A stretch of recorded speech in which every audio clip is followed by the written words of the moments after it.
നമസ്കാരം. പൊതുവേദിയിലേക്ക് സ്വാഗതം.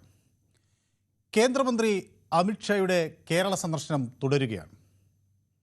കേരളത്തിൽ BJP അധികാരത്തിൽ വരുന്ന ദിവസങ്ങൾ വിദൂരമല്ല എന്ന സൂചന നൽകുന്നു അമിത്ഷാ. 2026 തെരഞ്ഞെടുപ്പ് മുന്നിൽ കണ്ടുകൊണ്ടാണ് പ്രവർത്തനങ്ങൾ നടത്തുന്നത്. 25% വോട്ടാണ് ആദ്യഘട്ടത്തിൽ തദ്ദേശ തെരഞ്ഞെടുപ്പിൽ ലക്ഷ്യമിടുന്നത്. അത് പിന്നീട് 2026 നിയമസഭാ തെരഞ്ഞെടുപ്പിൻ്റെ വിജയത്തിലേക്ക് ചെന്നെത്തിക്കും കാര്യങ്ങളെ എന്ന് അമിത്ഷാ പറയുന്നു. ഈ ഘട്ടത്തിലാണ് പൊതുവേദി ഈ വിഷയം ചർച്ച ചെയ്യുന്നത്. കേരളത്തിലെ BJP പ്രതീക്ഷകൾ എത്ര കണ്ട് യാഥാർത്ഥ്യമാകും? എല്ലാവർക്കും പൊതുവേദിയിലേക്ക് സ്വാഗതം.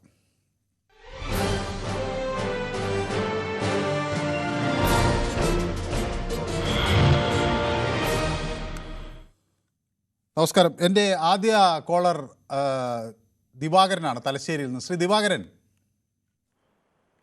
സാറേ നമസ്കാരം. സാറിന്റെ കൊറിയയിൽ സംസാരിക്കാതെ സന്തോഷം വന്നേന്. ശ്രീ ദിവാകരൻ എന്നെ അന്വേഷിച്ചു. പൊതുവേദിയിൽ എന്നെ കാണാതിരുന്നപ്പോൾ എവിടെ പോയി എന്ന് തിരക്കിയെന്നൊക്കെ ഞാൻ അറിഞ്ഞു. വളരെയധികം സന്തോഷം. എന്നോടുള്ള ആ സ്നേഹത്തിന് ഞാൻ അങ്ങേയറ്റത്ത് നന്ദി രേഖപ്പെടുത്തുകയാണ്. താങ്കള് നല്ല നോളജും ടാലന്റഡ് ആയിട്ടുള്ള എക്സ്പീരിയൻസ് ഉള്ള ഒരു ജേർണലിസ്റ്റ് അല്ല. അപ്പൊ നമ്മളുമായിട്ട് അത്ര ബന്ധപ്പെട്ടല്ല. അപ്പൊ നമ്മളത് ചോദിക്കണല്ലോ. അത് നന്നായി. ഏതായാലും അങ്ങനെ ആളുകൾ അവിടെ നിന്നൊക്കെ അന്വേഷിക്കുന്നു എന്നറിയുമ്പോൾ അത് നൽകുന്ന സന്തോഷം ചെറുതല്ല, വളരെ വലുതാണ്. അത് നൽകുന്ന ആത്മവിശ്വാസം അതിനേക്കാൾ ഇരട്ടിയാണ്. അതെ അതെ അതെ. അപ്പൊ സാറേ പിന്നെ ഞാൻ പറയാ, നന്മ വിതച്ചാൽ നന്മ കൊയ്യും. ആര് ഞാൻ ഒരു പൊളിറ്റീഷ്യനല്ല, ഞാൻ വ്യക്തിക്കായി ഇതുവരെ പ്രാധാന്യം കൊടുത്തത്. ആര് ഇപ്പൊ കോൺഗ്രസോ അല്ലെങ്കിൽ ഈ BJPയോ അല്ലെങ്കിൽ മറ്റു മാർക്സിസ്റ്റ് പാർട്ടി, ആര് നന്മ വിതച്ചാൽ ജനങ്ങൾക്ക് ഉപകാരപ്രദമായിട്ടുള്ള എന്ത് ഫ്യൂച്ചറിൽ വരുന്നത് അവർക്ക് നന്മ വരട്ടെ. അതേപോലെ ആ ഭരണം തുടർന്ന് പോട്ടെ. അങ്ങനെയാണ് ഞാൻ പറയുന്നത് സാറേ. ഏതായാലും ഇപ്പൊ അമിത്ഷാ കണ്ണൂരിലെത്തും. അവിടെ ഗതാഗത നിയന്ത്രണവും കാര്യങ്ങളൊക്കെ ഉണ്ട്. അപ്പോൾ അവിടെ ആളുകളൊക്കെ ഇത് ചർച്ച ചെയ്യുന്നുണ്ടോ, രാജരാജേശ്വരി ക്ഷേത്രത്തിൽ വരുന്നതിനെ കുറിച്ചൊക്കെ? അത് നല്ല, അത് ഒരു ദൈവ പ്രാർത്ഥന, അത് ഒരു നല്ല, അത് മാനസികമായ ഉല്ലാസത്തിന് ഒരു നല്ലതാണ്. ദൈവ പ്രാർത്ഥനയും നമ്മളെ സംഗീതവും എല്ലാം മാനസികമായ ഉല്ലാസത്തിന് നല്ലതാണ്. അത് അദ്ദേഹത്തിന്റെ ആ ഗോഡ് പ്രെയർ അദ്ദേഹത്തെ രക്ഷിക്കട്ടെ, നല്ല തന്നെ വന്നോട്ടെ, എല്ലാം നല്ലതായിട്ട് വരട്ടെ എന്നാ ഞാൻ പറയുന്ന. ഏത് പാർട്ടിയും നന്മ വിതച്ചാൽ നന്മ കൊയ്യുന്നു. ശരി, ഓക്കെ, വ്യക്തമാണ് താങ്കളുടെ അഭിപ്രായം. ഏതായാലും കുറേ നാളുകൾക്ക് ശേഷം വീണ്ടും ശ്രീ ദിവാകരനുമായി സംസാരിക്കാൻ കഴിഞ്ഞു. ശാസ്താംകോട്ടയിൽ നിന്ന് അഭിലാഷാണ് എന്നോടൊപ്പം ചേരുന്നത്. അഭിലാഷിന് ടെലിഫോൺ ലൈനിൽ എന്തോ പ്രശ്നമുണ്ട് എന്നാണ് വിചാരിക്കുന്നത്. ഞാൻ ശ്രീ മോഹൻദാസ് ആലത്തൂർ നമ്മുടെ സ്ഥിരം പ്രേക്ഷകനാണ്. ശ്രീ മോഹൻദാസ്, നമസ്കാരം. എന്തൊരു സന്തോഷമാണ് എനിക്ക് ഭയങ്കര സന്തോഷമായിരുന്നു. എല്ലാ അസുഖമൊക്കെ മാറി പൂർവാധികം ഗംഭീരമായിട്ട് എത്തിയത്. ഇപ്പൊ മനു വരുന്ന സമയത്ത് പുതുവേദിയാണ്, പുതുവേദിയല്ല. അതുപോലെ തന്നെ മനു പൊതുവേദി ഞാൻ ഒന്ന് പകർത്തട്ടെ. എന്റെ മനസ്സിന്ന് വരുന്നതാണ്. ഞാനൊരു വയസ്സനല്ലേ. അവര് ഗുരുവായൂർ കേശവന്റെ അല്ല എന്താ പറയാ, ആചാരമല്ല പറയുന്നത്, ബാക്കിയുള്ള എന്താ പറയാ മോഡുലേഷൻ, ഫ്ലെക്സിബിലിറ്റി, എല്ലാ പ്രേക്ഷകരും മനുവിനെ ഓർക്കുന്നുണ്ട്. എന്താ ഈ മനു ഇല്ലാത്ത സമയത്ത് ഞാനും പലതാണ്. ഞാനൊരു നാവൂറ് പാടുകയും ചെയ്തു. കിരൺ കേട്ടു. അത് മനു കേട്ടെന്ന് എനിക്കറിയില്ല. അങ്ങനെയാണ്. കാര്യം നന്നായി, ഗംഭീരം നടക്കുന്നത്. എന്നോട് പറഞ്ഞു, പിന്നെ അങ്ങ് ഉൾപ്പെടെയുള്ളവർ എന്നെ അന്വേഷിച്ച കാര്യം. അതെ അതെ. അതുമല്ല, എല്ലാ പ്രേക്ഷകരും മനുവിനെ ഓർത്തിരിക്കുന്നു. അതുപോലെ മനു എല്ലാ പ്രേക്ഷകരും, ഈ സ്കൂളിലെ ചില ഹെഡ്മാസ്റ്റർമാരുണ്ട്, ആ സ്കൂളിലെ കുട്ടികളുടെ പേര് മുഴുവൻ പറയും. ഞാൻ പൗതി എവിടെയെങ്കിലും എത്തും, കാട് കയറും. വേണ്ട, ഇനി ഈ കാര്യങ്ങൾ പറയാം. അപ്പൊ അല്ല, കിരൺ മോശമില്ല കേട്ടോ. കിരൺ ഈ സമയം നന്നായി ഫില്ല് ചെയ്തു. അത് വേറൊരു കാര്യം. ഒരാളും മോഹൻലാലാണെങ്കിൽ മറ്റയാളും മമ്മൂട്ടി, അത്രയേ ഉള്ളൂ. ആ ഒരു ഫ്ലെക്സിബിലിറ്റി. ശ്രീ മോഹൻദാസിന് ഇഷ്ടം എന്നെയാണെന്ന് ഒരിക്കൽ എന്നോട് അന്ന് പറഞ്ഞതാണ്. 90%. അതിന് മാറ്റി പറയാൻ പറ്റില്ല. 100% കാണാണ്ടായപ്പോ ശതമാനം കൂടി പോ. ഞാൻ തമാശ പറഞ്ഞതാണ്. അല്ലല്ല, ഞാൻ കാര്യമായിട്ടാ പറയുന്നത്. അപ്പൊ വേറൊരു കാര്യം കൂടി പറയാം. ഇതിനെ പറ്റി പറയാം. ഇത് ഒരു ഏകാധിപത്യ മുന്നണി, ഒരു ജനാധിപത്യ മുന്നണി, ഇത് രണ്ടും മാറി മാറി മാറി ഭരിച്ചുകൊണ്ടിരുന്നിട്ട് ഒരാൾ പറയാ എന്താ പറയാ, മലർപ്പൊടി ബ്രാഹ്മണന്റെ സ്വപ്നമാണോ അത് MP ഗോവിന്ദൻ. അവരുടെ സ്വപ്നമാണത്. അവര് മൂന്നാം വീടെന്ന് പറഞ്ഞ് നടക്കുക. ഇവിടെ എന്താ ചെയ്തുകൊണ്ടിരിക്കുന്നത്? അപ്പൊ ആ ഒരു മാറ്റം വരട്ടെ, ഇവര് നന്നായിട്ട് ചെയ്യട്ടെ. അവര് കേന്ദ്രത്തിൽ നന്നായി ഭരിക്കുന്നുണ്ടല്ലോ, സംശയമൊന്നുമില്ല. ഞാൻ ഒരു സംഖ്യ എന്നല്ല കേട്ടോ ഞാൻ പറഞ്ഞു. കാര്യം ഞാൻ കേട്ട് കഴിഞ്ഞാൽ ഞാൻ സംഖ്യ എന്ന് പറയാം. അതൊന്നുമല്ല, നല്ല ഭരണം ജനങ്ങൾക്ക് വേണം, അത്രയേ ഉള്ളൂ. ഇത് വെറുതെ PR വർക്കിലൂടെ കുറെ ഇതൊക്കെ എന്താ ഇവിടെ നടന്നുകൊണ്ടിരിക്കുന്നത് കേരളത്തിൽ? ഈ രണ്ടു കൂട്ടരും കണക്ക് തന്നെയാണ്. ഇതപ്പോ അത് ശശി തരൂരിൽ മാറിയിട്ട് ഇപ്പൊ UN സെക്രട്ടറി ജനറൽ ആകാനുള്ള പരിപാടിയിൽ അദ്ദേഹം നടക്കുന്നത്, അല്ലാണ്ട് കേന്ദ്രമന്ത്രി ഒന്നല്ല. ആ ഉദ്ദേശിക്കലാണ് അദ്ദേഹം നടക്കുന്നത്. അപ്പൊ അദ്ദേഹം കോൺഗ്രസിന് പോയി കഴിഞ്ഞാൽ കോൺഗ്രസ് രക്ഷപ്പെടുകയും ചെയ്യും. നന്നായി. എന്തായാലും താങ്ക്സ് മനു, നന്നായിരിക്കട്ടെ. ഓക്കെ, വളരെ നന്ദി. അതായത് ശ്രീ മോഹൻദാസുമായി ദീർഘ ദിവസങ്ങൾക്ക് ശേഷം സംസാരിക്കാൻ കഴിഞ്ഞ് വലിയ സന്തോഷം നൽകുന്നു. മാത്രമല്ല, ശ്രീ മോഹൻദാസിനെ പോലുള്ളവർ നൽകുന്ന വലിയ പിന്തുണ അത് എത്ര തന്നെ അഭിനന്ദിച്ചാലും അതിനെയൊക്കെ അപ്പുറത്ത് നിൽക്കുന്ന ആ വലിയ പിന്തുണ അത് കരുത്താകുന്നത് ഏത് ഘട്ടത്തിൽ ഏത് തരത്തിൽ എന്നൊക്കെ പറഞ്ഞറിയിക്കാൻ തന്നെ വലിയ പ്രയാസമാണ്. അങ്ങയുടെ ആ പിന്തുണയെ അങ്ങേയറ്റം അതിനോട് നന്ദിയും കടപ്പാടും രേഖപ്പെടുത്തുകയാണ്. ഒപ്പം എന്നോടൊപ്പം ചേരുന്ന ഷാജിയാണ്, പത്തനംതിട്ടയിൽ നിന്ന്. ഷാജി നമ്മുടെ പൊതുവേദിയുടെ ഒരു സ്ഥിരം പ്രേക്ഷകനാണ്. ഷാജി, ഹലോ, നമസ്കാരം മനു സാറേ. നമസ്കാരം. നമസ്കാരം ഷാജി, സുഖമായിരിക്കുന്നോ? ഞാൻ കുറേ ദിവസമായി ഷാജിയൊക്കെ ആയിട്ട് സംസാരിച്ചിട്ടല്ലേ? അതെ അതെ അതെ അതെ. ആരും ഇവിടെ ഇല്ലായിരുന്നോ? ഞാനും ഇവിടെ ഈ സ്ഥലത്ത് ഇല്ലായിരുന്നു. അതെ, അപ്പം നമ്മൾ രണ്ടുപേരും ഇല്ലായിരുന്നു, അപ്പോൾ അതുകൊണ്ട് കുഴപ്പമില്ല. പത്തനംതിട്ടയിൽ മഴയൊക്കെ ശാന്തമായോ? എന്താ അവസ്ഥ? ശാന്തമായിട്ടില്ല, പക്ഷെ ഇന്നലെ രാത്രി നല്ല മഴയൊക്കെ ഉണ്ടായിരുന്നു. ഇന്നിപ്പം മൂടാപ്പൊക്കെയാണ്. അപ്പൊ ഈ BJP കണ്ടുവെക്കുന്ന സ്ഥലങ്ങളിൽ ഒന്ന് പത്തനംതിട്ടയാണ് കേട്ടോ. അപ്പൊ അവിടെ പിന്നെ ഏക്കാഞ്ചേരിയുടെ മോനെ നിർത്തിയിട്ട് ജയിച്ചോ? ഓ, അത് ശരി. അത് നിർത്തി ജയിച്ചോ? ഇല്ലല്ലോ. കരുണാകരന്റെ മോളെ നിർത്തിയിട്ട് ജയിച്ചോ? BJPക്ക് ജയിക്കാനുള്ള 2-3 പദ്ധതികൾ പറഞ്ഞാൽ അന്ന് വയനാട്ടിൽ ഒരു സംഭവം ഉണ്ടായ സമയത്ത്, ആ സമയത്ത് തന്നെ ഈ കേരള സർക്കാർ 1000-ഓ 10,000-ഓ ചോദിച്ചിട്ടായിരുന്നു 100 കോടി രൂപ ആ സമയത്ത് പ്രധാനമന്ത്രി വന്ന് ടാറ്റയൊക്കെ കൊടുത്തിട്ട് വന്നിട്ട് ഒരു വാഗ്ദാനം കൊടുത്തിട്ട് പോയാൽ മതിയായിരുന്നു അല്ലേ? ഒന്നത്. 2, വലിയൊരു സംഭവം എന്ന് പറയുന്നത് നമ്മുടെ ഈ മറ്റേ ശബരിമല റെയിൽവേ പാത ഇതുവരെയായിട്ട് അത് ഒരു ട്രെയിൻ പോയിട്ടുണ്ടോ? അത് ശബരിമലയിലെ ഭക്തർക്ക് ഏറ്റവും വലിയൊരു അനുഗ്രഹമല്ലേ? ശബരിമല റെയിൽ ഒരു യാഥാർത്ഥ്യമാകേണ്ട ഒരു അത്യാവശ്യ ഘടകമാണ് അല്ലേ? അത് തന്നെ. കോന്നി, പത്തനംതിട്ട, പത്തനാപുരം, പിന്നെ കൊല്ലൂർ റൂട്ട് ശബരിമലയ്ക്ക് നല്ലൊരു അനുയോജ്യമായ ഒരു വികസനമായിരിക്കും അത്. അവര് ഇതുവരെ ഒരു വാക്കുപോലും ഇതുവരെ മിണ്ടുന്നില്ലല്ലോ. 15 വർഷമായി അവരിവിടെ ഭരണത്തിൽ കയറിയിട്ട്. എന്തെങ്കിലും ഒരു പദ്ധതി അതിനകത്ത് എന്തെങ്കിലും ചെയ്തിട്ടുണ്ടോ? അതൊരു ജനങ്ങള് 100% പത്തനംതിട്ട അവിടെ BJP ജയിക്കും, അത് യാതൊരു സംശയവും വേണ്ട. പക്ഷെ ഇവരിങ്ങനെ ഈ ഗുജറാത്തിലൊക്കെ വികസനമൊക്കെ നടത്തി, അല്ലെ മറ്റോടത്ത് വികസനം നടത്തി, കുറെ ഹെലികോപ്റ്ററുകൾ മേടിച്ച്, കുറെ യുദ്ധക്കപ്പലുകൾ മേടിച്ച്, അല്ലെ ചന്ദ്രയാനിൽ പോയി കോടികൾ ഉണ്ടാക്കി അതൊക്കെ ചെയ്യുന്നുണ്ടല്ലോ. ഇപ്പൊ നാളെ എന്തോ ചന്ദ്രനിൽ പോയി ഏതാണ്ട് മഴ പിടിപ്പിച്ച ഏതാണ്ട് കൊണ്ടുവരുവാണോ? ഒന്നുമല്ല. പക്ഷെ ഇവിടുത്തെ കുറച്ച് വികസനങ്ങളൊക്കെ നടത്തിയിരുന്നാൽ തീർച്ചയായിട്ടും ഞാൻ പറയുന്നത് BJP അധികാരത്തിൽ വരും. അപ്പൊ ഈ അതിലൊന്ന് സുപ്രധാനമായ ഒരു കാര്യം, നമ്മുടെ ശബരി, താങ്കൾ പറയുന്നത് ശബരി റെയിൽ പദ്ധതിയാണ്. ഒരു 111 കിലോമീറ്റർ നീളത്തിലുള്ള ഒരു പദ്ധതി. തീർത്ഥാടന സൗകര്യം വലിയ തോതിൽ വർദ്ധിപ്പിക്കും അല്ലേ? 1997 കേന്ദ്ര റെയിൽ ബഡ്ജറ്റിലാണ് ഇത് വന്നത്. പക്ഷേ വർഷങ്ങൾ അങ്ങ് സൂചിപ്പിച്ചതുപോലെ നമ്മളിപ്പോ ഇതിപ്പോ അവരെ ഏൽപ്പിച്ച് ഇപ്പൊ പറയുകയാണെങ്കിലും ഇനി ഒരു 50 കൊല്ലം കഴിഞ്ഞിട്ട് ചിലപ്പോ ഇവിടെ അത് വന്നെങ്കിൽ വന്നു. അത് ആ പ്രദേശത്തിന്റെ തന്നെ മുഖച്ഛായ മാറ്റും, തീർത്ഥാടകർക്ക് വലിയ നേട്ടവുമാകും. ഏതായാലും അങ്ങ് ഇത് സൂചിപ്പിച്ചത് നന്നായി. BJPക്കാർ ഇത് കേൾക്കുന്നുണ്ടെങ്കിൽ അവരത് ഗൗരവത്തിലെടുക്കും എന്നാണ് ഞാനും വിചാരിക്കുന്നത്. ഓക്കെ, വളരെ സന്തോഷം. എനിക്ക് വലിയൊരു ആഗ്രഹമായിരുന്നു. ശ്രീ ഷാജി ഏതായാലും നമ്മുടെ പൊതുവേദിക്കൊപ്പം ചേരുകയും അഭിപ്രായം പങ്കുവയ്ക്കുകയും ചെയ്തു. ശ്രീ ഡേവിഡ് വിജയ് പള്ളുരുത്തിയിൽ നിന്ന് നമ്മുടെ പൊതുവേദിയുടെ സ്ഥിരം പ്രേക്ഷകരാണ്. ശ്രീ ഡേവിഡ് വിജയ് ഇപ്പോൾ കേരളത്തിലാണ്, അകത്താണോ അതോ ജാംനഗറിലേക്ക് മറ്റോ പോയോ? ഇല്ല, ജാംനഗറിൽ നിന്ന് ജൂൺ 2nd വീക്ക് ആകുമ്പോഴേക്കും ഇങ്ങോട്ട് പോന്നു. വന്നു. ആ ശരി. ജൂൺ 2nd വീക്ക് കഴിഞ്ഞപ്പോഴേക്കും ഇവിടെ വന്നു. ഇപ്പൊ പള്ളുരുത്തിലുണ്ട്. ശരി. അപ്പൊ നാട്ടിന്റെ സുഖകരമായ കാലാവസ്ഥയും മഴയൊക്കെ കണ്ടിങ്ങനെ. മഴയല്ലേ, ഭയങ്കര മഴയും. പക്ഷെ കൊച്ചിയിൽ മഴ പെയ്താൽ നമ്മൾ മറ്റു സ്ഥലങ്ങളിലുള്ള അത്ര പോലെയല്ല, ചില പ്രയാസങ്ങൾ ഉണ്ടാകും ആളുകൾക്ക് അല്ലേ? ഇല്ല, ഇവിടെ പശ്ചിമ കൊച്ചി പള്ളുരുത്തി ഭാഗത്തൊന്നും വലിയ പ്രശ്നമില്ല. അപ്പൊ സന്തോഷം കേൾക്കുന്നത്. ഇവിടെ ഒരു ഇതായിട്ടിരിക്കുന്നു. ഏതായാലും അഗയുമായി സംസാരിച്ചിട്ട് കുറച്ച് ദിവസങ്ങളായി.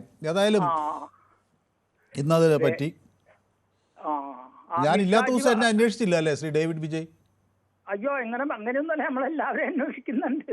പെട്ടെന്ന് എനിക്ക് ഈ ആവേശം വരുന്ന ഒരു ടൈപ്പാണല്ലോ, അപ്പൊ ആ സബ്ജക്റ്റുമായിട്ട് അങ്ങ് ചേർന്ന് പോകുന്നതുകൊണ്ടാണ് കേട്ടോ, അല്ലാതെ താങ്കളുമായിട്ട് അടുപ്പമില്ലാത്തതുകൊണ്ടല്ല. ശരി, ഞാൻ തമാശക്ക് ചോദിച്ചതാ.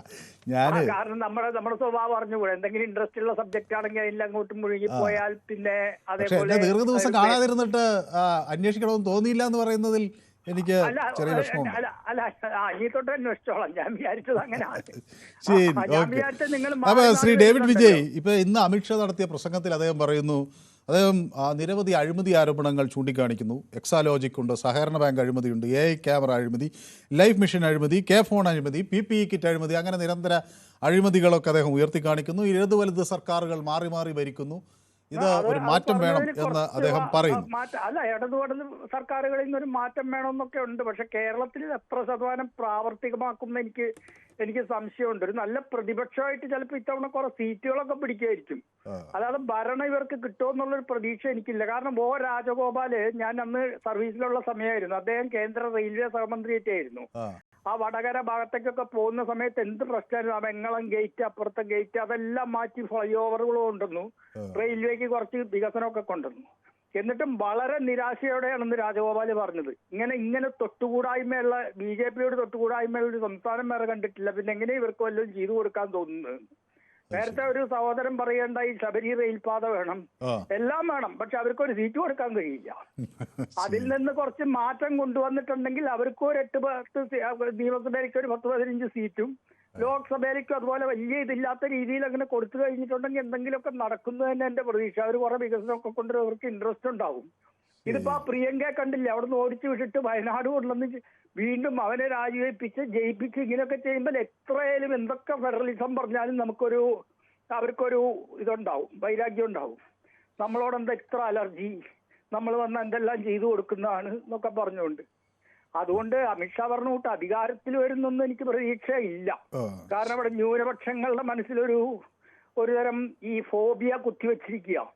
പക്ഷെ കുറച്ച് അനുകൂലമായിട്ടുള്ള ഘടകങ്ങൾ അവർക്ക് വരും. കാരണം താങ്കൾ ഇവിടെ ഇല്ലാത്ത സമയത്ത് 1-2 ചർച്ചകളിൽ ഞാൻ ഒരു സുംബ എന്നൊക്കെ പറഞ്ഞുകൊണ്ട് അല്ല ഈ ന്യൂനപക്ഷങ്ങൾ ഇപ്പതേ സ്കൂൾ സമയം മാറ്റണം എന്നൊക്കെ പറഞ്ഞ്, അതുകൊണ്ട് ഇവർക്ക് അനുകൂലമായിട്ടും കുറച്ച് പേര് അങ്ങനെ ചിന്തിക്കുന്ന ബസ്റ്റിലേക്കുള്ള ഈ ന്യൂനപക്ഷങ്ങളുടെ അടുത്ത് ഒരു പ്രകോപനം ഉണ്ടായിട്ടുണ്ട്. ശരി, ഓക്കെ. ഏതായാലും വളരെ വ്യക്തമാണ്. ഏതായാലും നാളുകൾക്ക് ശേഷം ശ്രീ ഡേവിഡ് വിജയുമായി സംസാരിക്കാൻ കഴിഞ്ഞത് നമ്മുടെ പൊതുവേദിയുടെ സ്ഥിരം പ്രേക്ഷകനാണ്. മറ്റ് ഒരു പ്രേക്ഷകൻ കൂടി നമുക്കൊപ്പം ചേരുന്നത് ശ്രീ കുഞ്ഞാമതാണ്, കോഴിക്കോട് നിന്ന്. കുഞ്ഞാമത്, നമസ്കാരം സാറേ. നമസ്കാരം. ശ്രീ കുഞ്ഞാമത്, താങ്കളുമായിട്ട് സംസാരിക്കാൻ അവസരം കിട്ടിയല്ലോ, വളരെ സന്തോഷമുണ്ട്. കാരണം വെച്ചാല് താങ്കളെ അന്വേഷിച്ചു, അത് ഞാൻ അറിഞ്ഞു. അതുകൊണ്ട് ഞാനും കിരൺ ബാബുവിനോട് അന്വേഷിച്ചിട്ടും ഈ ബാലകൃഷ്ണൻ പടകര എന്നൊരു വ്യക്തി മൂപ്പറെ തട്ടിക്കയറി അന്ന് ഞാൻ സംസാരിക്കണമെന്ന് വിചാരിച്ചിട്ട് കുറെ സാധിച്ചിട്ടില്ല. കാരണം ഒരു പൊതുവേദിയിൽ സംസാരിക്കുന്ന ഒരു വർഗീയത, തൂയിത്തുപ്പുന്ന വർഗീയത ബാലകൃഷ്ണൻ പടകരയുടെ ഭാഗത്ത് വരുന്നത്. അത് മാന്യമായ രീതിയിൽ സംസാരിക്കണം. അതുകൊണ്ട് പൊതുവെ സംസാരിക്കുന്ന വർഗീയത ഉള്ളിലുള്ള സംഗതിക്ക് പുറത്തിങ്ങനെ വരിക. ഈ കാര്യത്തിനെ പറ്റി, വിഷയത്തിനെ പറ്റി എനിക്ക് പറയാനുള്ളത്, അങ്ങ് എന്നോട് ഒരിക്കൽ പറഞ്ഞ അങ്ങ് ഇടതുപക്ഷ സഹയാത്രികനാണ് എന്നല്ലേ എന്നോട് പറഞ്ഞത്? സഹയാത്രികല്ല, പാർട്ടി മെമ്പറാണെന്ന് എന്നോട് പറഞ്ഞു. ശരിയാണ്, അതാണ്.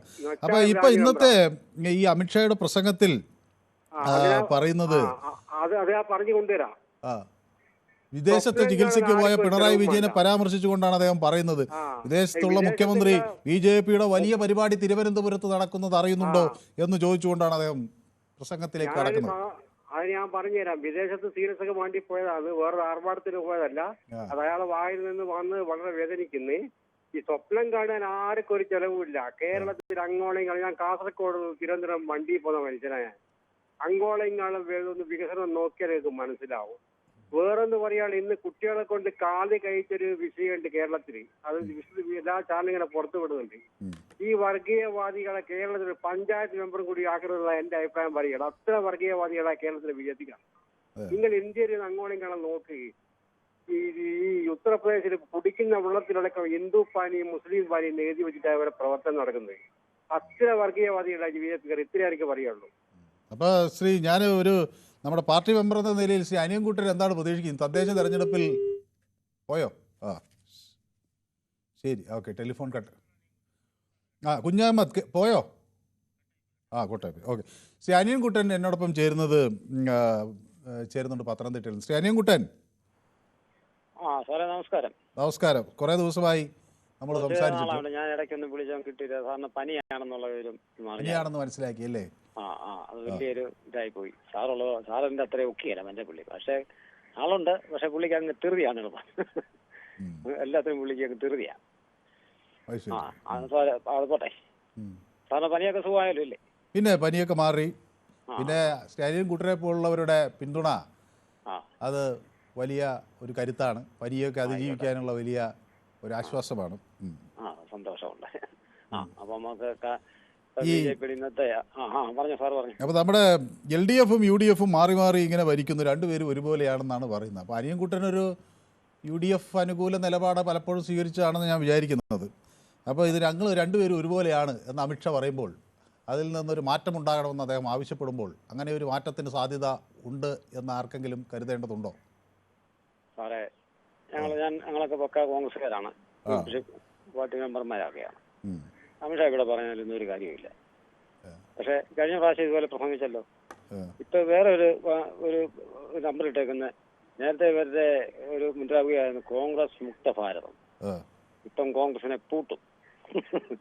ഇവര് കഴിഞ്ഞ പ്രാവശ്യം ഈ തെരഞ്ഞെടുപ്പിൽ തന്നെ അധികം കിടന്ന് പൂട്ടി നടക്കാഞ്ഞത്. ഇത് പൂട്ടി ഇവര് പൂട്ടും തോറും മുറുക്കും തോറും ഇതേ അനിയൻകുട്ടൻ വിജയിക്കുന്നത് തദ്ദേശ തെരഞ്ഞെടുപ്പിൽ കോൺഗ്രസിന്റെ ഒരു വലിയ മുന്നേറ്റം ഉണ്ടാകുമെന്നാണ് അല്ലേ? കോൺഗ്രസിന്റെ നല്ല മുന്നേറ്റം ഉണ്ടാവും. BJPക്ക് പ്രതീക്ഷയ്ക്ക് വകയില്ലെന്നാണ് താങ്കളുടെ നിലപാട്. ഒരു സീറ്റും പിടിക്കില്ല നിയമസഭയിൽ, ഒരു സീറ്റും പിടിക്കും. ഇന്ന് സാറ് ഡേറ്റ് വെച്ച് കുറിച്ചിട്ട് നിയമസഭയിൽ ഇവർ ഒരു സീറ്റും പിടിക്കാൻ പോകുന്നില്ല. അത് ശക്തമായ രീതിയിലുള്ള മുന്നേറ്റം. ഇവിടെ LDF UDF ആണ് ഇവിടെ മത്സരം. ഒരു ശക്തമായിട്ടുള്ള മുന്നേറ്റം. LDF ആണെന്നുള്ള ഉറപ്പാണ്. BJP ഇവിടെ ഒരു ചുക്കും സംഭവിക്കാൻ പോകുന്നില്ല. ഇവിടെ ഒരു സീറ്റ് പോലും പിടിക്കും. പിന്നെ പഞ്ചായത്ത് തെരഞ്ഞെടുപ്പ് അവിടെ ഇവിടെയും കുറച്ച് സീറ്റ് പിടിച്ചെന്ന് വരുമായിരിക്കും. അതുകൊണ്ടൊന്നും 25% ഒന്നും പിടിക്കുകയില്ല. കഴിഞ്ഞപ്പോൾ 15% താഴെ പഞ്ചായത്ത് തെരഞ്ഞെടുപ്പിലും പിടിക്കും. അല്ലാണ്ട് ഇവർ ഈ കേരളത്തിൽ ഇവിടെ ഭരണത്തിന് വരാൻ നോക്കിയല്ല. ഇവരെ ഇന്ന് തന്നെ ടിവിയിലൊരു ചാനൽ കണ്ടു, കുറെ അവിടെ ഒരു ആദിവാസികളോ എങ്ങനെ പറഞ്ഞവരെ വ്യക്തമാണ് താങ്കളുടെ അഭിപ്രായം. ഓക്കെ, അപ്പം ദീർഘനാളുകൾക്ക് ശേഷം സംസാരിക്കാൻ കഴിഞ്ഞ സന്തോഷം. സൂപ്പി എന്നോടൊപ്പം ചേരുന്ന വെള്ളമുണ്ടയിൽ നിന്നാണ്. സൂപ്പി, ഹലോ, നമസ്കാരം. അപ്പോഴേ നമസ്കാരം. ഇന്നത്തെ ഈ അമിത്ഷാ വരുന്നു, ഇനി അങ്ങോട്ട് കണ്ണൂർ പ്രദേശത്തേക്ക് വരുന്നു. സൂപ്പി വെള്ളമുണ്ടയിലാണ്. അവിടെ ഈ തദ്ദേശ തെരഞ്ഞെടുപ്പിൻ്റെ ഒരുക്കങ്ങൾ BJP ആരംഭിച്ചു. മറ്റു പാർട്ടികളുടെ പ്രവർത്തനങ്ങൾ അങ്ങനെ അതിവേഗം തുടങ്ങേണ്ടതുണ്ടോ? എന്താണ് ശ്രീ സൂപ്പിക്ക് തോന്നുന്നത്? എൻ്റെ അഭിപ്രായത്തിൽ നരേന്ദ്രമോദി വയനാട്ടിൽ വന്നിട്ട് ആ പ്രളയ സമയത്ത് അദ്ദേഹം ഒരു വാഗ്ദാനം ചെയ്തിട്ടുണ്ട്. വയനാട്ടിന് വേണ്ട എല്ലാ സഹകരണവും ഞങ്ങൾ ചെയ്യുമെന്ന്. പിന്നെ അവരെ ഒരു പൈസ പോലും തന്നിട്ടില്ല. കാരണം അദ്ദേഹം വന്നതിന്റെ ചെലവ് പോലും സർക്കാരാണ് വഹിച്ചത്, കേരള സർക്കാരാണ് വഹിച്ചത്. അപ്പോ അദ്ദേഹത്തെ എങ്ങനെ BJP എങ്ങനെ അധികാരത്തിൽ കയറ്റും? പിന്നെ അതേപോലെ തന്നെ എല്ലാ സംസ്ഥാനവും ഗോവധ നിരോധനം ഉണ്ട്. കേരളത്തിൽ അതില്ല. കേരളത്തിലെ BJP ഭരിക്കുന്ന എല്ലാ സംസ്ഥാനത്തും ഗോവധ ഉണ്ട്.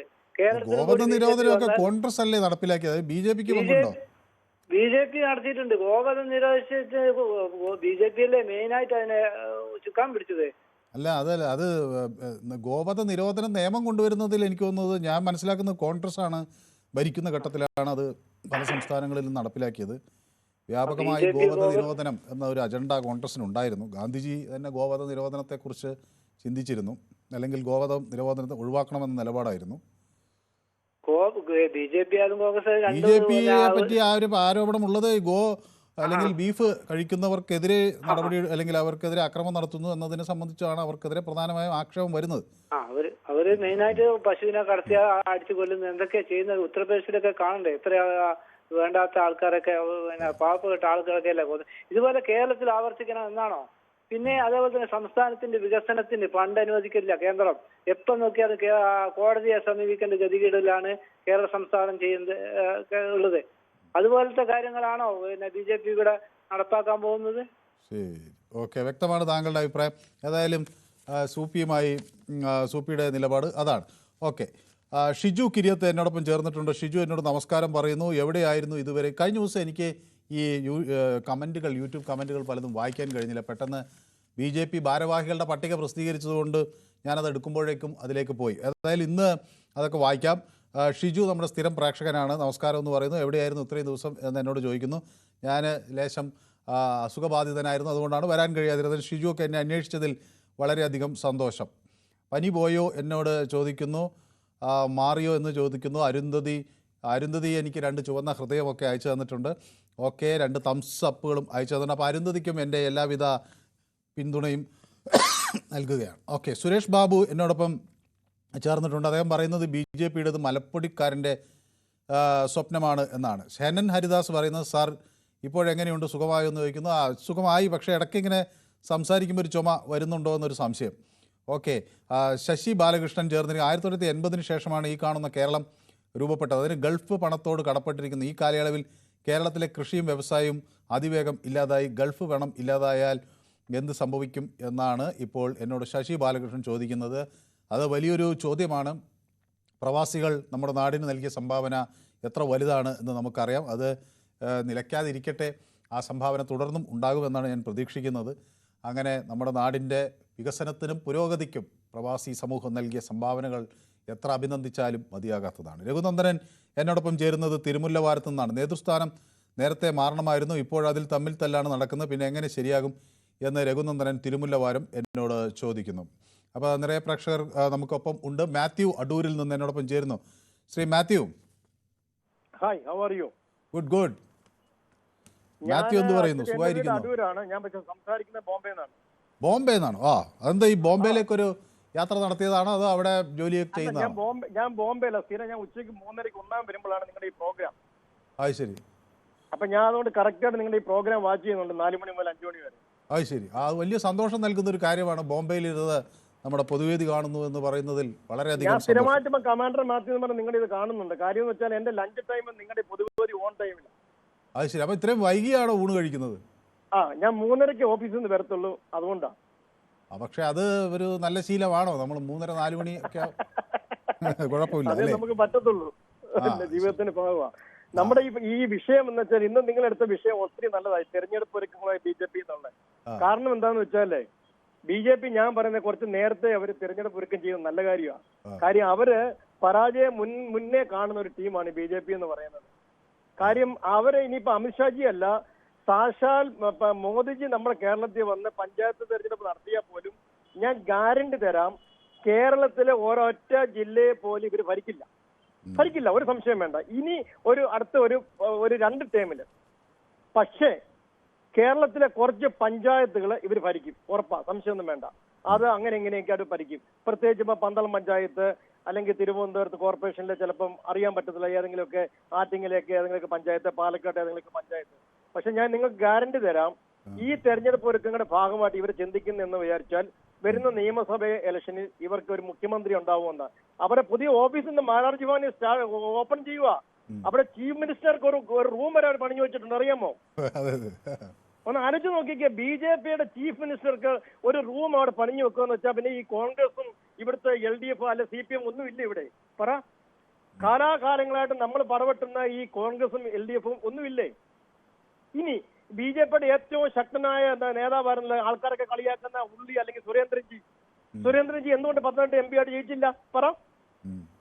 ഇപ്പൊ ഇവരെ ഫുൾ ഈ BJPയുടെ ഫുൾ സ്രോതസ്സായിട്ട് ഇപ്പൊ നമ്മുടെ ഇലക്ഷൻ നടത്തി, ബൈ ഇലക്ഷൻ നടത്തിയിട്ട് 70 വോട്ട് അവർക്ക് കൂടുതൽ കിട്ടിയത്. ഒന്ന് ആലോചിച്ച് നോക്കിക്കേ. ഒരു പ്രാവശ്യം കല്ലെറിഞ്ഞ് അറിയാതെ ഒരു മാങ്ങ വീണ് പോയി, അത് ഞങ്ങൾ ക്രിസ്ത്യാനികൾ അച്ചായന്മാർക്ക് പറ്റിയ മിസ്റ്റേക്ക് തൃശ്ശൂര്. ഇനി അങ്ങനെ ഞങ്ങൾ കല്ലെറിയില്ല, ഒരു സംശയം വേണ്ട. ഞങ്ങൾ ഇനി ആലോചിച്ച് മാത്രമേ കല്ലെറിയത്തുള്ളൂ. മനസ്സിലായില്ലേ ഞാൻ പറഞ്ഞ കാര്യങ്ങൾ? അപ്പൊ BJPക്ക് സാധ്യത ഇല്ലെന്നാണ് താങ്കളുടെ ഒരു BJPക്ക് ഒരു സാഹചര്യവും ഇല്ല. കേരളത്തിന് അടുത്ത ഞാൻ ഈ 15 വർഷത്തേക്കിന് കേരളത്തിൽ ഒരു ചീഫ് മിനിസ്റ്ററോ നിസാരം കൂടി വന്നാൽ ഈ വർഷമില്ല, അടുത്ത ടൈമിൽ ചിലപ്പോൾ 2 MLA വരും, അതിന് അടുത്ത ടൈമിൽ ചിലപ്പോൾ 5 MLA വരും. ഈ പ്രാവശ്യം ഒരൊറ്റ MLA കേരള നിയമസഭയിൽ BJPക്ക് ഉണ്ടാവില്ല, പീരീഡ്. സംശയം വേണ്ട. ഇത് ഞാൻ പറയുന്ന വാക്ക് ഇലക്ഷൻ കഴിയുമ്പോൾ നമ്മൾ വീണ്ടും സംസാരിക്കും. ആയിക്കോട്ടെ, നമുക്ക് ഇലക്ഷൻ കഴിഞ്ഞ് ഞാൻ ഏതായാലും അങ്ങയുടെ പ്രവചനം എത്ര കണ്ട് ഫലിച്ചു എന്ന് നമുക്ക് തെരഞ്ഞെടുപ്പ് കഴിയുമ്പോൾ നമുക്കൊന്നുകൂടി വിശകലനം ചെയ്യാം. ഏതായാലും വളരെ സന്തോഷം. ബോംബെയിൽ നിന്ന് വിളിക്കുന്നു. അവിടെയുള്ള നമ്മുടെ മലയാളികളായ പൊതുവേദി പ്രേക്ഷകരും അല്ലാത്തവരോടുമൊക്കെ നമ്മുടെ പൊതുവേദിയുടെ കൂട്ടായ്മയുടെ ആശംസകൾ അറിയിക്കണം. ഏതായാലും അവിടെ നിന്ന് പൊതുവേദി കാണുന്നു എന്ന് പറയുന്നത് തന്നെ വലിയ സന്തോഷമുള്ള കാര്യമാണ്. പ്രദീപ് എന്നോടൊപ്പം ചേരുന്നത് ഇടുക്കിയിൽ നിന്നാണ്. പ്രദീപ്. ഹലോ, കേൾക്കാവോ? കേൾക്കാം. ഇപ്പൊ 15 സീറ്റ് പിടിക്കും പ്രാവശ്യം, നോക്കിയല്ലോ. 15 സീറ്റെങ്കിലും ചുരുങ്ങി പിടിക്കുന്നു BJP. അവരാരാ പുള്ളി? പിന്നെ അല്ലാണ്ട് നോക്കിയ ഭയങ്കര ബുദ്ധിയുള്ള ആൾക്കാരെ ഈ കോൺഗ്രസ്സുകാർ കൂട്ടുമ്പോലെ. ഞാനൊരു കോൺഗ്രസ്സുകാരനായിരുന്നു, എനിക്കറിയാൻ പറ്റില്ല ഞാൻ BJP ഇപ്പൊ അനുഭവം എങ്ങനെയായിരുന്നു. കോൺഗ്രസ് വിട്ടിപ്പോ BJPയിലേക്ക് പോയോ? അവരുടെ കൂടെ ഒന്നും കാര്യമൊന്നുമില്ല. അവരുടെ ഒരു അനുഭവം വരുമ്പോൾ അവർ പറയാനില്ല, ചുമ്മാ കഥകൾ വിട്ട് അങ്ങനെ കഷവും പൊക്കി പിടിച്ച് നടക്കാന്നല്ലാണ്ട് ഒരു ഗുണവും അവരൊന്നുമില്ല. അവരോടൊന്നും മിണ്ടാൻ പോലും പറ്റും നമുക്ക്. അപ്പൊ ഭയങ്കര തലക്കൊന്നുള്ള ആൾക്കാരല്ലേ, മിണ്ടാൻ പോലും പറ്റില്ല അവരോട്. അതുപോലെ തന്നെ മറ്റേ BJP ആസ്ഥാനത്ത് മുഖ്യമന്ത്രിയുടെ റൂമൊന്നും പണിതിട്ടില്ല. അയാൾ ചുമ്മാ നോക്കണം. സംസ്ഥാന അധ്യക്ഷന്റെ റൂം പണിതിട്ടുണ്ട്, 10-15 റൂം അങ്ങനെ പണിതിട്ടുണ്ട് അവര് മൊത്തത്തിൽ. അല്ലാണ്ട് മുഖ്യമന്ത്രിയുടെ റൂമൊന്നും അവർ പണിതിട്ടൊന്നുമില്ല. അയാൾ ചുമ്മാ നോക്കണത്. അങ്ങനെയൊന്നുമില്ല. നമ്മളെ ടിവിയിൽ മൊത്തം കണ്ടോണ്ടിരിക്കണല്ലേ, അങ്ങനെ പരിപാടി ചെയ്യത്തില്ല. 10-15 സീറ്റ് പ്രാവശ്യം പറ്റിട്ടുണ്ടോ, അത് പറയാം. ഓക്കെ, ഏതായാലും വ്യക്തമാണ്. വളരെ നന്ദി അവിടെ നിന്ന് വിളിക്കുകയും അഭിപ്രായം പങ്കുവെക്കുകയും ചെയ്തതിന്. അപ്പോൾ എന്നോടൊപ്പം ശശി വൈക്കത്ത് നിന്ന് ചേരുന്നുണ്ട്. ശശി, ശശി കേൾക്കാമോ? എനിക്ക് തോന്നുന്നു ശശി TV ശ്രദ്ധിക്കുന്നതുകൊണ്ടാണ്. BJP 25% വോട്ട് പിടിക്കും, MLA മാർ ഉണ്ടാകും, കേവല ഭൂരിപക്ഷമില്ലാതെ ഇടതു വലത് മുന്നണികൾ ഒന്നിച്ച് ഭരിക്കേണ്ടി വരും എന്ന് എന്നോട് ഗ്ലാഡിയേറ്റർ പറയുന്നു. കുട്ടൻ വിളക്കത്തില എത്തിയിട്ടുണ്ട് കേട്ടോ. എനിക്ക് വളരെ ഇഷ്ടപ്പെട്ട ഒരു നമ്മുടെ പൊതുവേദി പ്രേക്ഷകനാണ് കുട്ടൻ പറയും എൻ്റെ പനിയെക്കുറിച്ചാണ് അന്വേഷിക്കുന്നത്. പനി മാറിയോ എന്ന് ചോദിക്കുന്നു. എല്ലാ ദിവസവും എന്നെ കുട്ടൻ അന്വേഷിച്ചിരുന്നു. അപ്പോൾ അത് വലിയ സന്തോഷം നൽകുന്നൊരു കാര്യമാണ്. നമ്മളില്ലാതിരിക്കുമ്പോൾ നമ്മളുടെ അസാന്നിധ്യം ആളുകൾ ശ്രദ്ധിക്കുന്നു എന്നതിലാണ് വലിയ കാര്യം. നമ്മൾ ഉള്ളപ്പോൾ നമ്മളെ അന്വേഷിക്കുന്നവരുണ്ടാകാം, പക്ഷേ ഇല്ലാത്തപ്പം അന്വേഷിക്കുന്നവരുടെ ഒരു പ്രത്യേകത വളരെ വലുതാണ്. അപ്പോൾ കുട്ടൻ നമ്മുടെ ഒരു സ്ഥിരം പ്രേക്ഷകനാണ്. അദ്ദേഹത്തിൻ്റെ മകളും ഒരുമിച്ചിരുന്നാണ് പൊതുവേദി കാണുന്നതൊക്കെ എന്നോട് പറഞ്ഞിട്ടുണ്ട്. അപ്പോൾ പനി മാറിയോ എന്നൊക്കെ എന്നോട് ചോദിക്കുന്നു. പനി മാറി എന്ന് ഞാനും പറയുന്നു. അപ്പോൾ ഹെനൻ ഹരിദാസ് പറയുന്നു സ്വപ്നം കാണാനുള്ളതാണ് അല്ലേ, 2 സീറ്റായി വന്നവരാണ് ഇപ്പോൾ ഈ ഭാരതം ഭരിക്കുന്ന BJP ആണ്, അത് ഓർത്താൽ നല്ലത് എന്നാണ് ഹെനൻ പറയുന്നത്. ഓക്കെ, മോഹൻ ES പറയുന്നത് പരിശ്രമം ചെയ്യിൽ എന്തിനേയും വശത്താക്കാൻ കഴിവുള്ള വണ്ണം ദീർഘമുള്ളതാം കൈകളെ നൽകിയത്രേ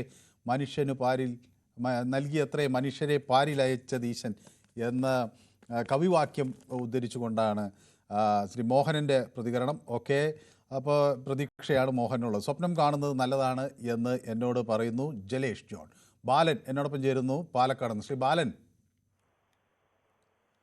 ഹലോ, കേൾക്കാമോ? എവിടെയാണ് ഭായി, ഒന്ന് കാണാൻ കിട്ടുന്നില്ലല്ലോ. ഞാൻ കുറച്ച് ദിവസം സുഖമില്ലാത്ത കുറച്ച്. അപ്പൊ അങ്ങനെ സുഖമായിരിക്കുന്നോ പാലക്കാട്? മനസ്സിന് വേണ്ടോ, മനസ്സ് ഫ്രഷായിക്കോട്ടെ.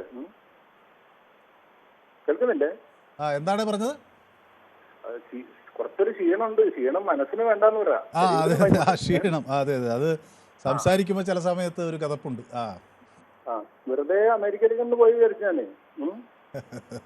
വെറുതെ അല്ല എന്താ വായിച്ചാലേ, നമ്മളിപ്പോ ഈ സാമ്രാജ്യത്വം, ബഹുരാഷ്ട്ര കുത്തക, അതല്ലെങ്കിൽ മറ്റേ മുതലാളിത്തം എന്നൊക്കെ കുറെ പറഞ്ഞിരുന്ന ആളുകളെ ഒരു ജലദോഷം വന്നപ്പോ അമേരിക്കയിലേക്കാണ് പോണതേ. ഞാനൊരു 10-22 വർഷക്കാലം ഒരു ട്രേഡ് യൂണിയനിലൊക്കെ വർക്ക് ചെയ്തതാണ്. എന്നെ കൊണ്ട് വിളിപ്പിച്ചിട്ടുണ്ട് കേട്ടോ. എനിക്കിപ്പോ ആ വാക്ക് കേൾക്കുമ്പോ ഒരു കോമഡി ആയിട്ടാ തോന്നുന്നത്. അത് കാരണം ഒന്ന് പറഞ്ഞത് സൂചിപ്പിച്ചു മാത്രമേ ഉള്ളൂ. പിന്നെ ഇതെന്ന് പറഞ്ഞാലേ, അവരെന്ന് പറഞ്ഞപ്പോ ഞാനൊരു BJP കാരനെന്നോട് എനിക്കിപ്പോ ഒന്നിനോടും കമ്മിറ്റ്മെന്റ് ഇല്ല മാത്രമേ ഉള്ളൂ, കാരണം പറയാൻ മാത്രമേ ഉള്ളൂ. BJP എന്ന് പറഞ്ഞു കഴിഞ്ഞാൽ അവര് 55 വർഷം കൊണ്ടുണ്ടായ ഒരു പാർട്ടിയില്ലേ. ഈ പാർട്ടി എന്ന് പറഞ്ഞപ്പോ തുടർച്ചയായിട്ട് 3 തവണ കേന്ദ്രം ഭരിക്കുന്നു, ഒരു 18ഓളം സംസ്ഥാനങ്ങൾ ഭരിക്കുന്നു. ഒറ്റയടിക്ക് ഇപ്പൊ അവരുടെ പൊസിഷനിൽ ഇവിടെ നടന്നു വരില്ല. കാരണം ഇവിടെ എന്താ വെച്ചാൽ ഒരു വീട്ടിൽ ഒരാളെങ്കിലും ഒരു സംഘടിത രൂപത്തിലുണ്ടാവും, ഏതെങ്കിലും രൂപത്തില്. ഓട്ടോ തൊഴിലാളിയോ പയ്യ തൊഴിലാളിയോ അല്ലെങ്കിൽ ഒരു NGO യൂണിയനോ അതല്ലെങ്കിൽ ഏതെങ്കിലും രൂപത്തില്. അപ്പോ ഒറ്റടിക്കില്ല, പക്ഷെ സാവധാനം വന്നോളാന്നില്ല. പിന്നെ അവരൊരു രാഷ്ട്രീയ പാർട്ടിയില്ല. ഇവിടെ ഇടതിനും വലതിനും അടുത്ത് ജനങ്ങൾക്ക് ഒരു മാറ്റി ചിന്തിക്കണം തോന്നിക്കോട്ടെ. പക്ഷെ ഒറ്റടിക്ക് ഇപ്പോ അടുത്ത വർഷമോ പിന്നത്തെ വർഷമോ അങ്ങനെയൊന്നും പ്രതീക്ഷിക്കാൻ പറ്റില്ല. അങ്ങനെയാണ് എഴുതി തള്ളേണ്ട ആളുകളൊന്നല്ല. ഇവരെക്കാട്ടിലും വോട്ട് ശതമാനം 18 സംസ്ഥാനം വെക്കുന്ന ഒരു പാർട്ടിയില്ലേ. അപ്പൊ അങ്ങനെയൊന്നും പറയാൻ പറ്റില്ല. അവരുടെ വിശ്വാസം അവർ രക്ഷിക്കട്ടെ നമുക്ക് പറയാൻ പറ്റുള്ളൂ. കംപ്ലീറ്റ് തള്ളി പറയാൻ പറ്റുന്ന ഒരു അവസ്ഥയില്ല. ഓക്കെ, ഏതായാലും ദീർഘനാളിന് ശേഷം ശ്രീ ബാലനുമായും സംസാരിക്കാൻ കഴിഞ്ഞ അദ്ദേഹം പാലക്കാടുകാരനാണ്. ശ്രീമതി കൃഷ്ണ എന്നോടൊപ്പം ചേരുന്നത് ആലപ്പുഴയിൽ നിന്നാണ്. ശ്രീമതി കൃഷ്ണ, നമ്മുടെ നാടിൻ്റെ രാഷ്ട്രീയ സാഹചര്യങ്ങളിൽ എന്തെങ്കിലും മാറ്റം ഉണ്ടോ? ശ്രീമതി കൃഷ്ണ, ഈ BJPയുടെ കേന്ദ്രമന്ത്രി പറയുന്നതിൽ നിന്ന് എന്താണ് മനസ്സിലാകുന്നത്? നമുക്ക് വയനാട്ടിലെ മുണ്ടക്കയിലെയും ചുരൽമലയിലെയും ഉരുൾപൊട്ടൽ വന്ന സമയത്ത് നരേന്ദ്രമോദി സർക്കാർ പറഞ്ഞതാണ് കോവിഡിനും പിന്നെ പ്രളയത്തിനും ഒക്കെ നമുക്ക് എന്തൊക്കെ സഹായങ്ങൾ കേന്ദ്രത്തിൽ നിന്ന് തന്നിട്ടുണ്ടോ അതൊക്കെ തിരിച്ചു കൊടുത്തെന്നാൽ നമുക്ക് എന്തെങ്കിലും തരാവുന്നു. അങ്ങനെ കേരളത്തെ അവഗണിക്കുന്നവർക്ക് കേരളത്തിൽ ഒരു സ്ഥാനം കൊടുക്കാൻ പറ്റുമോ എന്നാണ് എനിക്ക് ചോദിക്കാം. കേരളത്തെ അവഗണിക്കുമല്ലേ കേന്ദ്രം? ഓക്കെ, വ്യക്തമാണ്. അപ്പോൾ കൃഷ്ണ നമ്മുടെ പൊതുവേദിയുടെ ഒരു സ്ഥിരം പ്രേക്ഷകയാണ്, ആലപ്പുഴയിൽ നിന്നാണ് വിളിക്കുന്നത്, കുട്ടനാടുകാരിയാണ് എന്ന് എന്നോട് പറയുകയും ചെയ്തിട്ടുണ്ട്.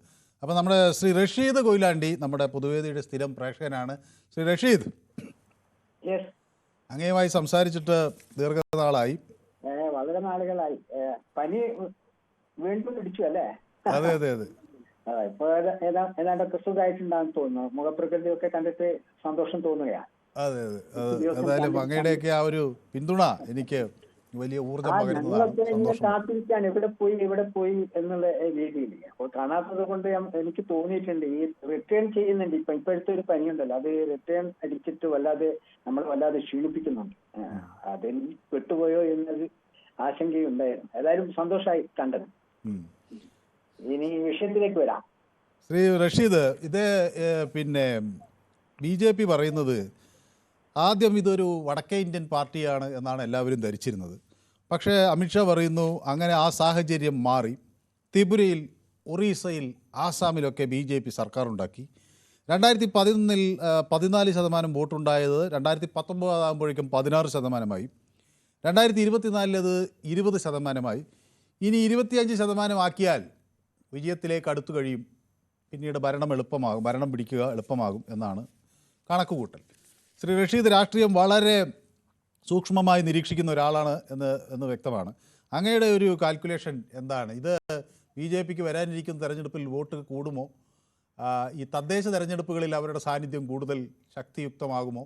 എന്താണ് അതേ സംബന്ധിച്ച് UDFന്റെ ഒരു വിലയിരുത്തൽ?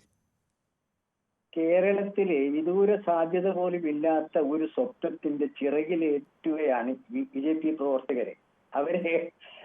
അവരെ വല്ലാതെ മോഹിപ്പിക്കുകയാണ് ഇദ്ദേഹത്തിന്റെ ഈ പ്രസംഗം. നമുക്കറിയാലോ കഴിഞ്ഞ തെരഞ്ഞെടുപ്പില് നമ്മുടെ സുരേന്ദ്രനായിരിക്കുമല്ലോ പറഞ്ഞു കൊടുക്കുന്നത്. പറയുന്ന അമിത്ഷാക്ക് കേരളത്തെ കുറിച്ച് എന്തറിയാം, ഈ മതേതര കേരളത്തെ കുറിച്ച് എന്തറിയാം? സുരേന്ദ്രൻ പറഞ്ഞു കൊടുക്കുന്ന അറിവിന്റെ അടിസ്ഥാനത്തിൽ സുരേന്ദ്രൻ എന്തായിരുന്നു കഴിഞ്ഞ തെരഞ്ഞെടുപ്പ് പറഞ്ഞത് അറിയാലോ? മെട്രോ ശ്രീധരനെ മുഖ്യമന്ത്രിയാക്കും, ഞാൻ ആഭ്യന്തരമന്ത്രിയാവും, ഞങ്ങളാണ് ഇനി കേരളം ഭരിക്കാൻ പോകുന്നത്. ഇപ്പോഴതാ അമിത്ഷായും പറയുന്നു 2026 തെരഞ്ഞെടുപ്പിൽ കേരളം NDA ഭരിക്കും എന്ന്. അതൊന്നും കേരളത്തിൽ വിലപ്പോവില്ല മനോ. നമ്മൾ ഈ അടുത്ത തെരഞ്ഞെടുപ്പിലെ BJPയുടെ ഒരു വോട്ട് അച്ഛൻ നോക്കണം. നിലമ്പൂരിൽ അവർക്ക് കിട്ടിയ വോട്ട് എത്രയാണ്? 8500. ഒരു നിയമസഭാ മണ്ഡലത്തിൽ 8500 വോട്ട് കിട്ടിയ ഒരു പാർട്ടി പറയുന്നു ഞങ്ങളാണ് അടുത്ത് കേരളം ഭരിക്കാൻ പോകുന്നത്. ആര് വിശ്വസിക്കും? ആരോടാണ് പറയുന്നത്? ജനാധിപത്യ കേരളം ഇത് വിശ്വസിക്കുമോ? അവിശ്വസനീയമാണല്ലോ. പക്ഷെ ഞാൻ ഉദ്ദേശിച്ചത് ഇന്ന് അമിത്ഷാ പറഞ്ഞ മറ്റൊരു പ്രസ്താവനയുണ്ട്. ആ പ്രസ്താവനയായിരിക്കും ഇന്നത്തെ ചർച്ചാ വിഷയം എന്ന് ഞാൻ മനസ്സിലാക്കി. കേരളം ദേശവിരുദ്ധ ശക്തികളുടെ കൂടാരമാണ് എന്നാണ് അദ്ദേഹം പറഞ്ഞത്. ഇത് മനുവിനെയും എന്നെയും ഈ നാട്ടിലെ കേരളത്തിലെ ഓരോ പൗരനെയും അപഹസിക്കുകയാണ്, പരിഹസിക്കുകയാണ്. അതിനെതിരെയാണ് നമ്മൾ ഇന്നത്തെ ചർച്ച വേണ്ടിയിരുന്നതെന്ന് ഞാൻ മനസ്സിൽ കണ്ടിരുന്നു. ഇതെന്തൊരു വർത്തമാനമാണ് ഈ പറയുന്നത്? കേരളം വിദേശ ശക്തികളുടെ കൂടാരമാണ് എന്ന് പറയുമ്പോൾ നമ്മൾ ആരാണ്? ഇവരല്ലേ ഭരണം നടത്തുന്നത്? ഇവരല്ലേ കണ്ടുപിടിക്കേണ്ടത്? ഇവരല്ലേ എല്ലാ കാര്യങ്ങളും മുന്നോട്ട് നിൽക്കേണ്ടത്? ഇങ്ങനെ ഒരു ശക്തി കേരളത്തിലുണ്ടെങ്കിൽ.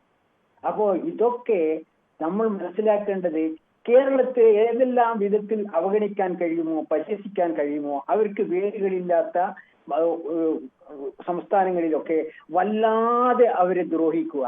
നമുക്കറിയാലേ, ഇപ്പൊ അമിത്ഷാ വന്നല്ലോ, ഇവിടെ വലിയൊരു മഹാദുരന്തം നടന്നില്ലേ? മഹാദുരന്തം, 2 ഗ്രാമങ്ങൾ ഒലിച്ചുപോയില്ലേ? എത്ര ആളുകളാണ് ജീവൻ ബലികർപ്പിച്ചത്? അവരെ ഒരു ചെറിയ സഹായം നൽകാൻ ഈ കേന്ദ്ര ഗവൺമെന്റ് തയ്യാറായോ? 100 ആളുകൾ, 400ഓളം ആളുകൾ ഇവിടെ മരിച്ചു വീണു. 2 ഗ്രാമങ്ങൾ ഒലിച്ചുപോയി. എന്തു ചെയ്തു കേന്ദ്ര ഗവൺമെന്റ്? എന്ത് ചെയ്തു? അതാണ് ജനങ്ങളോട് ഇവിടെ വന്നിട്ട് പറയേണ്ടത്. ഞങ്ങൾ ഇന്നതൊക്കെ ചെയ്തു. ഇതാ നിങ്ങൾക്കൊരു ദുരന്തം വന്നപ്പോൾ സഹായമായി, നിങ്ങൾക്കൊരു ആശ്രയമായി, നിങ്ങൾക്ക് സ്വന്തനമായി വന്നത് ഞങ്ങളാണ് എന്ന് പറയാൻ കഴിയുമോ ഇവർക്ക്? ഇവരാണോ പറയുന്നത് ഞങ്ങളാണ് അടുത്ത 2026 തെരഞ്ഞെടുപ്പിൽ വിജയിക്കാൻ പോകുന്നത്? അപ്പൊ ഇതിൽ നിന്ന് എന്താണ് നാം മനസ്സിലാക്കേണ്ടത്? BJP ഇപ്പോൾ NDA ഭരിക്കുന്നുണ്ടെങ്കിൽ വെള്ളാപ്പള്ളി നടേശനായിരിക്കും മിക്കവാറും മുഖ്യമന്ത്രി, അതല്ലെങ്കിൽ അബ്ദുള്ള കുട്ടി ആയിരിക്കും, അതല്ലെങ്കിൽ ആന്റണിയുടെ മകനായിരിക്കും, അല്ലെ പത്മജ വേണുഗോപാലൻ. ഇവരെല്ലാണോ കേരളത്തിന്റെ മുഖ്യമന്ത്രിമാരായി വരുന്നത്? ഇതൊക്കെ ഒന്ന് വിശദീകരിക്കേണ്ട ഉത്തരവാദിത്വം ഈ പറയുന്ന ആളുകൾക്കില്ലേ?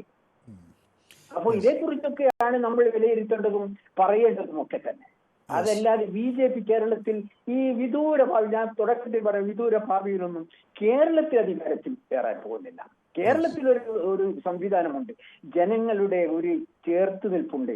ആ ചേർത്തുനിൽപ്പിനെ ഒരിക്കലും ഇല്ലാതാക്കാനൊന്നും ഒരു പാർട്ടി വിചാരിച്ചാലും ഒരു ആൾ വിചാരിച്ചാലും സാധ്യമല്ല. അതാണ് കേരളം. വ്യക്തമാണ്. ഏതായാലും അങ്ങേയുമായി ദീർഘനാളിന് ശേഷം സംസാരിക്കാൻ കഴിഞ്ഞു. പ്രസ്താവന ഇറക്കണം എന്നാണ് എനിക്ക് പറയാം. വ്യക്തമാണ്. അങ്ങേയുമായി ദീർഘനാളുകൾക്ക് ശേഷം സംസാരിക്കാൻ കഴിഞ്ഞതിന് വലിയ സന്തോഷം. സുനിൽ എന്നോടൊപ്പം ചേരുന്നു ഒറ്റപ്പാലത്ത് നിന്ന്. സുനിൽ, നമസ്കാരം. നമസ്കാരം.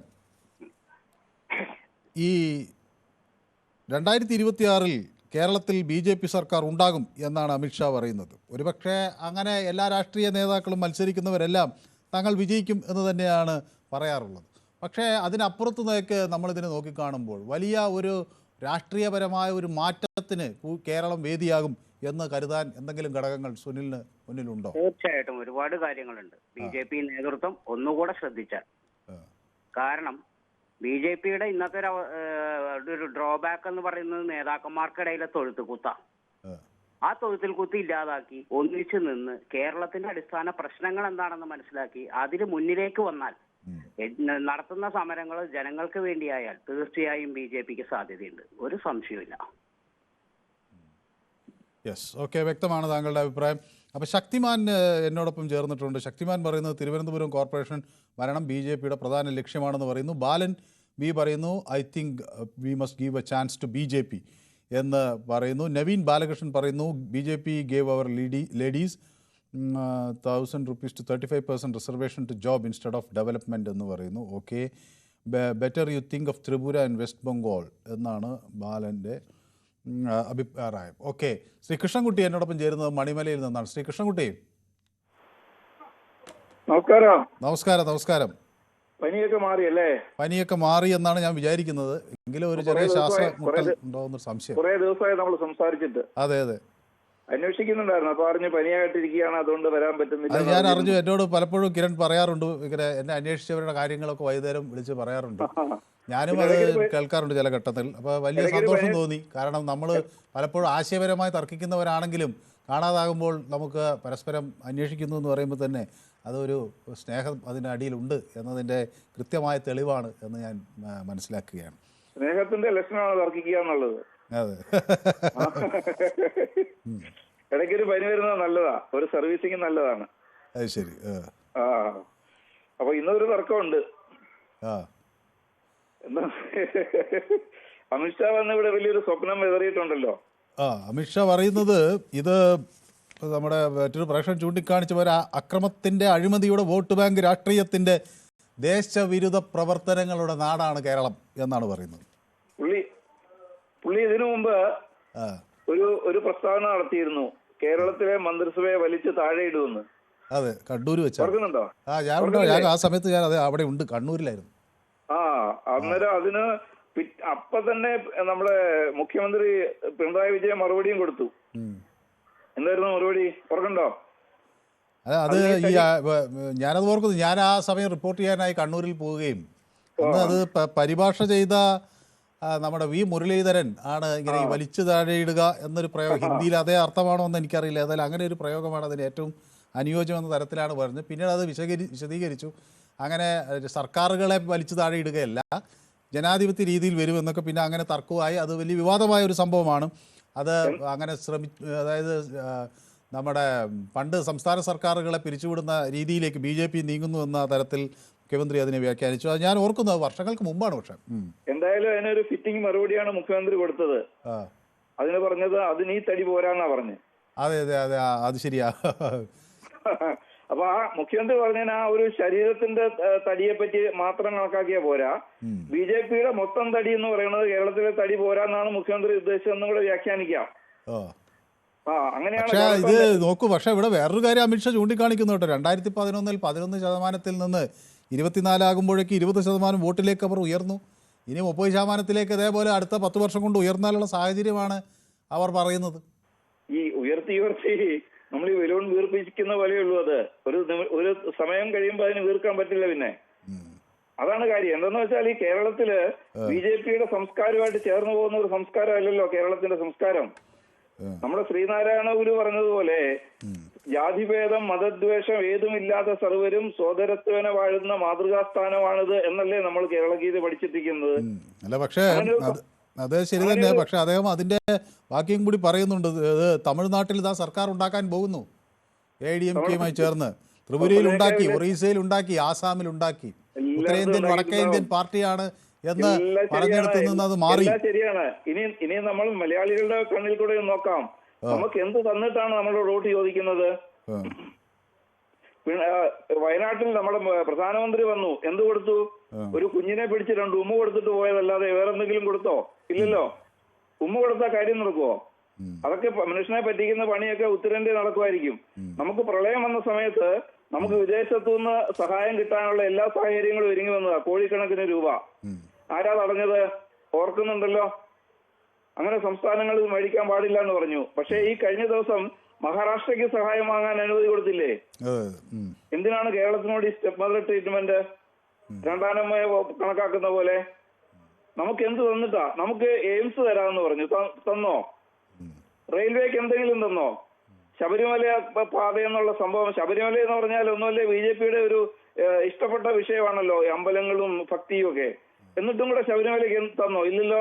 അതിന് എന്നും യാഥാർത്ഥ്യമാവും. നമ്മുടെയൊക്കെ ജീവിതകാലത്ത് യാഥാർത്ഥ്യമാവും തോന്നുന്നുണ്ടോ? ഇനി അതുപോലെ തന്നെ ഗുജറാത്തിൽ നോക്ക്. ഹലോ, കേൾക്കുന്നുണ്ടല്ലോ. ഗുജറാത്തില് അവിടുത്തെ ജനസംഖ്യയുടെ 1/3 പട്ടിണിയിലാണ്. അതാണ് അവിടുത്തെ സ്റ്റാറ്റിസ്റ്റിക്സ്. ഇപ്പൊ നമ്മൾ ഈ ഏറ്റവും കേട്ട ഒരു വാർത്ത, ഉത്തർപ്രദേശില് 5000 പള്ളിക്കൂടങ്ങൾ അടച്ചുപൂട്ടിയെന്നാണ്. 5000 പള്ളിക്കൂടങ്ങൾ. നമ്മളിതൊക്കെ വായിക്കുന്നവരല്ലേ. ഇങ്ങനെയൊക്കെ ചെയ്യുന്നവരെ നമ്മൾ എന്ത് കണക്കിലാണ് അധികാരം കൊടുക്കുക എന്ന് മാത്രമല്ല, അവർക്ക് ന്യൂനപക്ഷങ്ങളുടെ സമീപനം നമ്മൾ ഉത്തരേന്ത്യ ഇഷ്ടം പോലെ കേൾക്കുന്നും കാണുന്നുമുണ്ട്. ജയശ്രീരാം വിളിച്ച ആൾക്കാരെ കൊല്ലുന്ന സംസ്കാരം. അതുപോലെ തന്നെ ദളിതനൊക്കെ അവരുടെ ഒരു ചെറുക്കൻ കല്യാണത്തിന് കുതിരപ്പുറത്ത് കയറിയെന്നും പറഞ്ഞിട്ട് അവനോട് ചെയ്യാത്ത ശോഭകളൊന്നുമില്ല. അങ്ങനെ സവർണരുടെ ആധിപത്യമുള്ള ആ സംസ്കാരം പേറുന്ന ഒരു പാർട്ടി കേരളത്തിൽ സോദരത്തേന വാഴുന്ന ആൾക്കാരുള്ള നാട്ടിൽ എന്ത് ഇതിലാണ് അധികാരം ചോദിക്കുന്നത്? എന്ത് തന്നിട്ടാണ്? എന്ത് സംസ്കാരം കാണിച്ചിട്ടാണ്? ഇതൊക്കെ എങ്ങനെ കേരളീയർ സഹിക്കുവോ? ചില ആൾക്കാരുണ്ടാവും ഈ മറ്റുള്ള പാർട്ടികളിൽ നിന്ന് പിണങ്ങി നിൽക്കുന്നവരോ അല്ലെങ്കിൽ സവർണ മേധാവിത്വം വരണമെന്ന് ആഗ്രഹിക്കുന്നവരോ ഒക്കെ ചേർന്നിട്ട് അവർക്ക് ലേശം ശതമാനം കൂടിയിട്ടുണ്ടാവും. വേറെ എന്തെങ്കിലും കാരണങ്ങൾ കൊണ്ടൊക്കെ ഉണ്ടാവും. നമ്മൾ ഈ BJP നോക്കിയാല് BJPയിലുള്ള ആരൊക്കെയാ? മറ്റുള്ള പാർട്ടികളിൽ നിന്ന് എന്തെങ്കിലും പിണക്കം തോന്നിയിട്ട് ഒന്നെങ്കിലും കിട്ടാതെയുള്ള പിണക്കം തോന്നിയിട്ടോ അഴിമതി കാണിച്ചത് പുറത്തായവരോ ഒക്കെ ചാടി കയറിയാണ് BJPയിലുള്ളത്. അവരുടെ പേര് കുറച്ച് ഓട്ടം കിട്ടുമായിരിക്കും. അതിനപ്പുറത്തേക്ക് BJPക്കൊന്നും കിട്ടില്ല. BJP ഇനി കേരളത്തിൽ ഈ അടുത്ത കാലത്തൊന്നും ഞാൻ വിചാരിക്കുന്ന എന്റെ ആയുസ് തീരുന്നത് വരെയൊന്നും BJP കേരളത്തിൽ ഒരു വിചാരത്തിലും വരാൻ പോകുന്നില്ല. അങ്ങനെ കേരളീയര് ഇന്ന് മാത്രമല്ല എന്തോ തദ്ദേശ തെരഞ്ഞെടുപ്പിൽ അവിടെ ഇവിടെയൊക്കെ ചില പഞ്ചായത്തൊക്കെ കിട്ടും. അതൊക്കെ ഈ വ്യക്തികളെ നോക്കിയിട്ടാ പഞ്ചായത്ത് തെരഞ്ഞെടുപ്പിൽ വോട്ട് ചെയ്യുന്നത് കൂടുതലും. അല്ലാതെ ഒരു പാർട്ടിയുടെ ആശയങ്ങളോ നോക്കിയിട്ടില്ല. ചില വിശേഷ ഇതൊക്കെയുള്ള നല്ല ആൾക്കാർ നിന്നാൽ ചിലപ്പോൾ വോട്ടൊക്കെ കിട്ടിയെന്ന് വരും. അങ്ങനെ പലയിടത്തും ജയിക്കും. രാജഗോപാൽ ജയിച്ചത് എങ്ങനെയാ? പണ്ട് നിയമത്തൊക്കെ ജയിച്ചത് എങ്ങനെയാ? അദ്ദേഹത്തോട് എല്ലാവർക്കും ആൾക്കാർ പ്രത്യേക ഒരു ബഹുമാനവും ഒരു ആദരവും ഒരു ഇഷ്ടമൊക്കെ ഉണ്ടായിരുന്നു. അതിന്റെ പേര് കിട്ടിയതാ. പക്ഷെ അത് BJP കൊടുത്തു കഴിഞ്ഞാൽ കുഴപ്പമാണെന്നും അവർക്ക് നിയമക്കാർക്ക് തിരിച്ചറിവ് കൊടുത്തു കഴിഞ്ഞപ്പോൾ അത് തിരിച്ചു പോയില്ലേ? അത് ഇല്ലാതായില്ലേ? അതുപോലെയാണ് കേരളത്തിലെ കാര്യങ്ങള്. കേരളീയരുടെ സംസ്കാരം എന്ന് പറഞ്ഞാല് നമുക്ക് ഒരു ലോകം മുഴുവൻ നമ്മളൊരു തറവാടായിട്ട് കാണുന്ന സംസ്കാരമുള്ള ആൾക്കാരാണ് കേരളം. അല്ലാതെ ജയ് ശ്രീരാം വിളിച്ച ആളിനെ കൊല്ലുന്നതും കയ്യിൽ എന്തെങ്കിലും ആട്ടിറച്ചി വെച്ച് കഴിഞ്ഞാൽ അത് പശുവിറച്ചിയാന്ന് പറഞ്ഞ ആൾക്കാരെ തല്ലിക്കൊല്ലുന്നതും ഇങ്ങനെ എന്തെല്ലാം ദ്രോഹങ്ങൾ ചെയ്യുന്ന ഒരു പാർട്ടിയെ കേരളീയർ യാതൊരു കാരണവശാലും ഇഷ്ടപ്പെടുന്ന പ്രശ്നമില്ല. BJP അത് സ്വപ്നം കാണുകയും വേണ്ട. അത് എല്ലാ അമിത്ഷായ്ക്കൊക്കെ പറഞ്ഞു കൊടുക്കേണ്ട ജോലി കേരളത്തിലെ BJPക്കാർക്ക് തന്നെയാണ്. അവർക്കറിയാം. ഇന്ന് തന്നെയല്ല അവരുടെ തമ്മിലുള്ള അടി. ഇപ്പോഴത്തെ അവരുടെ ഈ പുതിയ ആൾക്കാരെ ഭാരവാഹികളെ ഏൽപ്പിച്ചു കഴിഞ്ഞല്ലോ. അന്നേരം സംഭവിച്ചത് എന്തുവാ? കുറെ പേരെ ഒതുക്കിയെന്നുള്ളതല്ല, ഒന്നും സംഭവിച്ചിട്ടില്ല. അതിന്റെ പേരുള്ള അടി അവർ തമ്മിലുള്ള നടക്കാനിരിക്കുന്നതേ ഉള്ളൂ. എനിക്ക് അടുത്ത പ്രേക്ഷകരിലേക്ക് കൂടി പോകേണ്ടതുകൊണ്ടാണ്. ഏതായാലും താങ്കൾക്ക് ആവശ്യത്തിലധികം സമയം കിട്ടിയെന്നാണ് ഞാൻ വിചാരിക്കുന്നത്. അപ്പോൾ സന്തോഷം, കുറേ ദിവസങ്ങൾക്ക് ശേഷം കാണാൻ കഴിഞ്ഞതിലും സംസാരിക്കാൻ കഴിഞ്ഞതിലും. പ്രമോദ് നാണു എന്നോട് പറയുന്നു ഉത്തരേന്ത്യയിൽ നിന്നും രണ്ടിനെയും പുറത്താക്കിയെങ്കിൽ കേരളത്തിൽ പ്രയാസമുള്ള കാര്യമല്ല എന്ന് പറയുന്ന. അനിൽകുമാർ എന്നോട് പറയുന്നു മനു അമിത്ഷാ തടി കുറച്ചിട്ടുണ്ട്, സൂക്ഷിക്കണം എന്ന് പറയുന്നു. ഓക്കെ, DYFI കേരളത്തിലൂടെ ഉള്ള കാലം BJPയുടെ ഈ പൂതി നടക്കില്ല എന്നാണ് ഷാജി എന്നോട് പറയുന്നത്. ഓക്കെ, ജയകുമാർ പറയുന്നു നമസ്കാരം എന്ന് പറയുന്ന.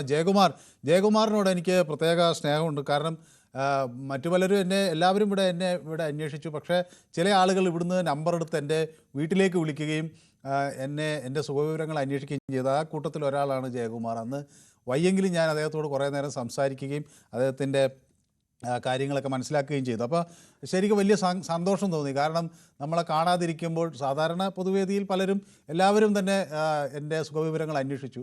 പക്ഷേ ഈ ഓഫീസിലേക്ക് വിളിച്ച് ഫോൺ നമ്പർ എടുത്ത് എന്നെ വീട്ടിലേക്ക് വിളിച്ച ആ ഒരു സ്നേഹം അത് ഒരിക്കലും മറക്കാൻ കഴിയാത്തൊരു അനുഭവമാണ് ശ്രീ ജയകുമാർ.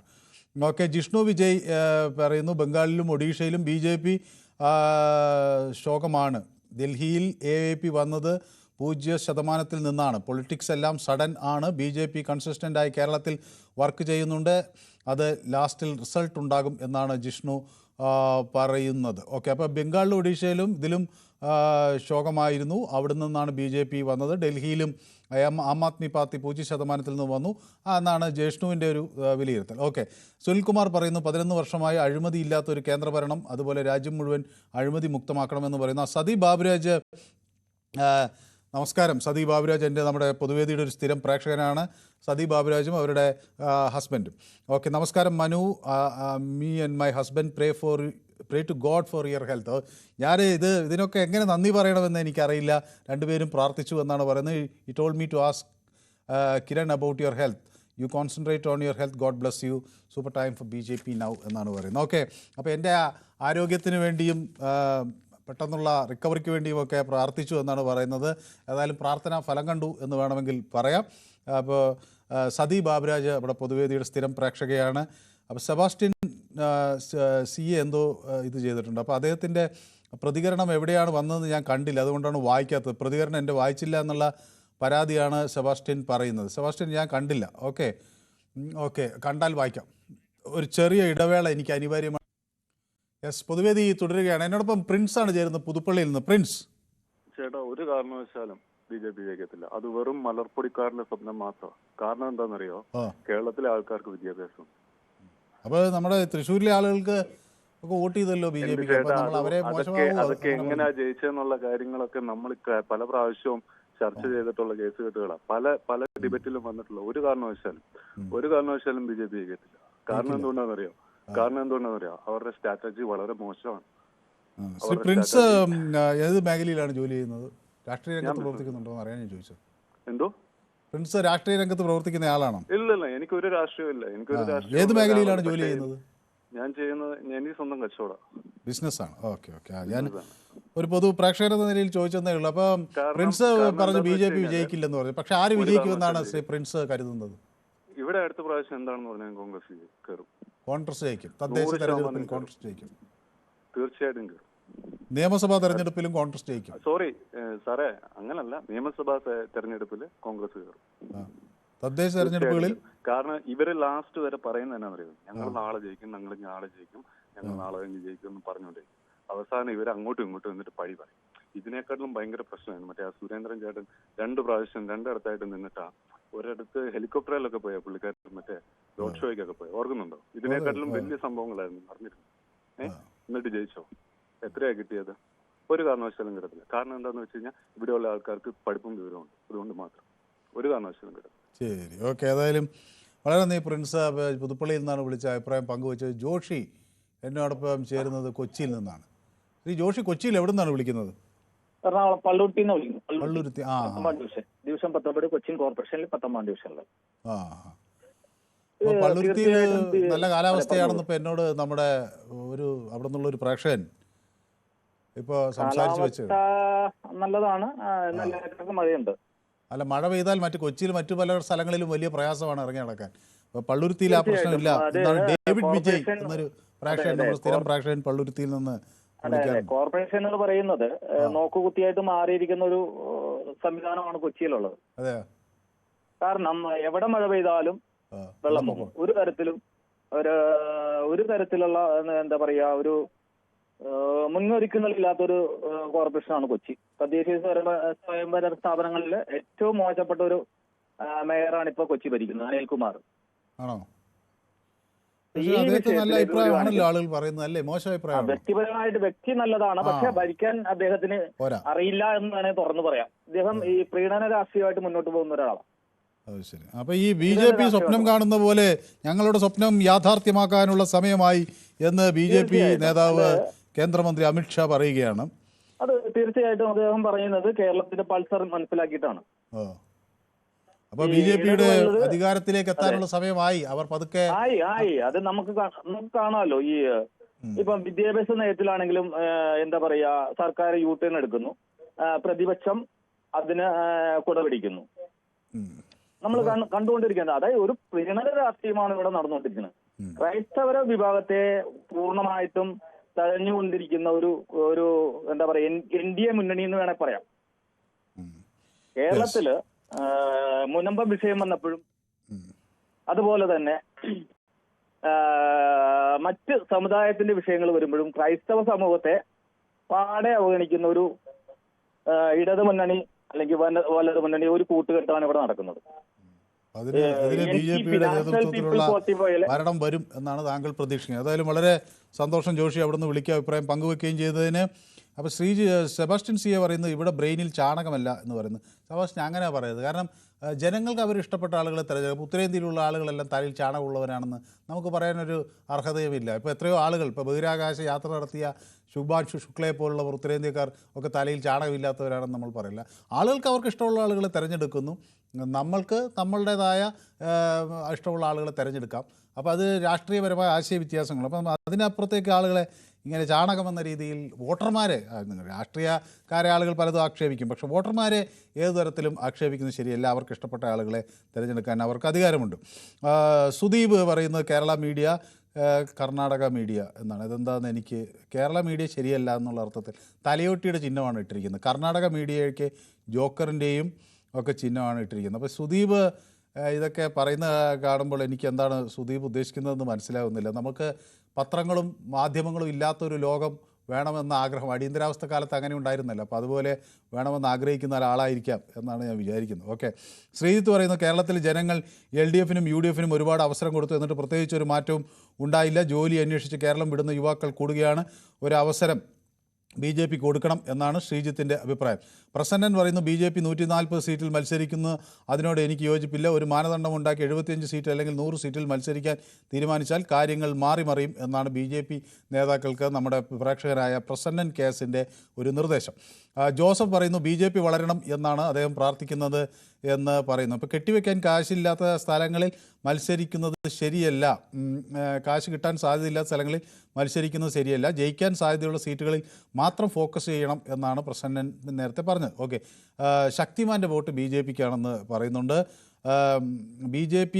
ഏതായാലും BJP കയറിക്കഴിഞ്ഞാൽ പാദപൂജ എല്ലാ സ്കൂളിലും നടക്കുമെന്നാണ് ഷാജിയുടെ.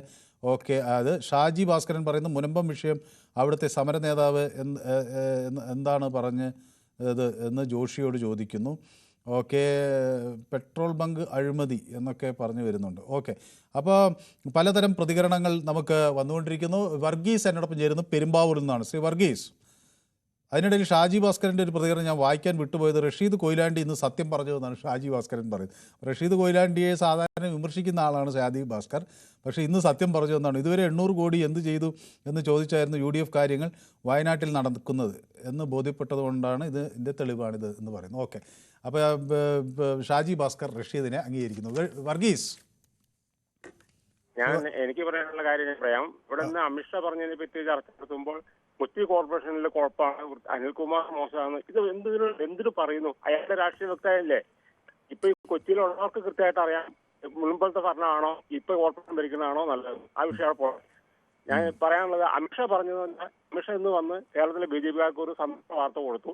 ഇന്ന് രാത്രി എല്ലാവരും അത് ശരിക്കും അവർ ആഘോഷിക്കുക. രാത്രി നാളെ നോക്കുമ്പോ ശരിക്കും സ്വപ്നം കാണുന്ന രാത്രി നാളെ നോക്കുമ്പോ അയ്യോ ഇത് വെറും വിട്ടിത്തായി പോയല്ലോ, കേരളത്തിൽ അങ്ങനെ BJP അദ്ദേഹത്തിൽ വരുമോ എന്ന് അവരൊന്ന് 5 മിനിറ്റ് ചിന്തിക്കുക.